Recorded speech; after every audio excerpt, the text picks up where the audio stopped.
Hi అండి అందరికీ. మీరు చూస్తున్నది మీర్జాన్పూర్ ఫోర్ట్ అండి. గోకర్ణ నుంచి 22 కిలోమీటర్ల దూరంలో ఉంటుందండి. 16వ సెంచరీలో కట్టించారు. ఇది చెన్నబైరాదేవి అనే ఆవిడ కట్టించారటండి దీన్ని. అప్పట్లో ఇది పెప్పర్ ట్రేడింగ్ జరిగేదంట.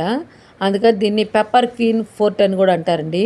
ఎత్తైన పైకప్పులు బ్రిడ్జులతో ఎంత బాగుందో చూసారా. ఇది ఎంట్రన్స్ అండి. ఇలా వచ్చాము మేము. ఈజీగా ఎక్కేసామండి మేము. క్లైమేట్ భలే ఉంది. వర్షం పడి ఆగిపోవడం వల్ల మనంతా వర్షాలు కదండి, ఎంత గ్రీనరీగా తయారైందో చూడండి. అబ్బా, చాలా మూవీ షూటింగ్స్ కూడా ఇక్కడ తీశారటండి. మీకు ఏదైనా గుర్తుంటే కామెంట్ చేయండి. నాకు గుర్తు రావడం లేదు. చెప్పారు కానీ అక్కడ వాళ్ళు నేను మర్చిపోయానండి. ఇదంతా చూడడంలో నాకు భలే అసలు అది చెప్పల్లా కొత్తగా చూస్తే అందరికి అట్టే ఉంటుంది. ఇలా ఎంత బాగుందో చూసారా, గ్రీనరీగా.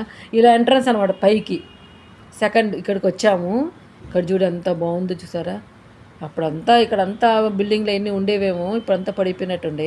ఆడు జైలు కూడా ఉందండి. అలాగే దీంట్లో కందకాలు సొరంగాలు కూడా ఉన్నాయంట ఈ కోటలో. చూసారా, బాగుంది కదా. ఇది చూడండి. ఇదిగో ఇది జైలు అంటండి. ఆ పైన ఎక్కి అక్కడి నుంచి చూస్తూ ఉంటే అక్కడంతా సిటీ అదంతా కనిపించేదంట చుట్టుపక్కల. దీనికి 4 ప్రధాన ద్వారాలు ఉంటాయంటండి. మేము ఒక ద్వారం గుండా వచ్చాము, గేటు. ఈ వీడియో మీకు నచ్చితే లైక్ చేయండి.